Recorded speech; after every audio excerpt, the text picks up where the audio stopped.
কি হবে, আশেপাশে কোনো গাড়ি নেই, তুই পড়ে যাচ্ছ মানে? আর বলবেন না দাদা, ওই সামনে আমার আগে একটা বাইক চালই গেল, সিগারেটের গরম ছাইটা এমন ভাবে ঝাললো না, আমার চোখে এসে বললো, আর আমি সামলাতে পারলাম না। চলাফেরা করবেন তো, বাইক আলে তো সিগারেট ফুঁকতে দিয়ে চলে গেল, তারপরে সাবধানে চলাফেরা করবেন না? আপনি ঠিকই বলেছেন, আমাদের প্রত্যেককে সজাগ থাকতে হবে নিজেদেরকে সুরক্ষিত রাখবার জন্য। দেখুন দাদা, আপনাকে সচেতন থাকতে হবে, চোখে সানগ্লাস বা চশমা ব্যবহার করুন। উনি তো বাইক চালিয়ে সিগারেট ফুঁকতে ফুটছে, বিপদে পড়লে আপনি। ঠিক বলেছেন দাদা, নিজেরাই নিজেদেরকে সতর্ক রাখতে হবে, বুঝেছেন তো? আসি। যান, সাবধানে যাবেন কিন্তু।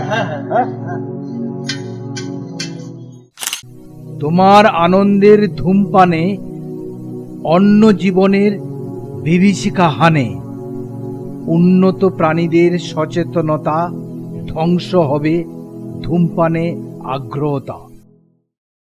দেয়ালে তুলিতে আঁকা সমাজের স্বপ্ন, পথের শিশুটা খোঁজে মুক্ত আকাশ।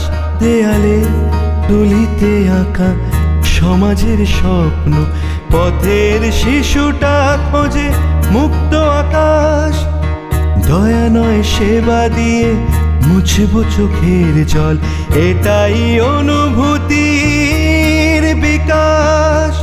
খুঁজে নিতে হবে শুধু এই অবকাশ, চাই শুধু আমরা এই সম্মান। হোলি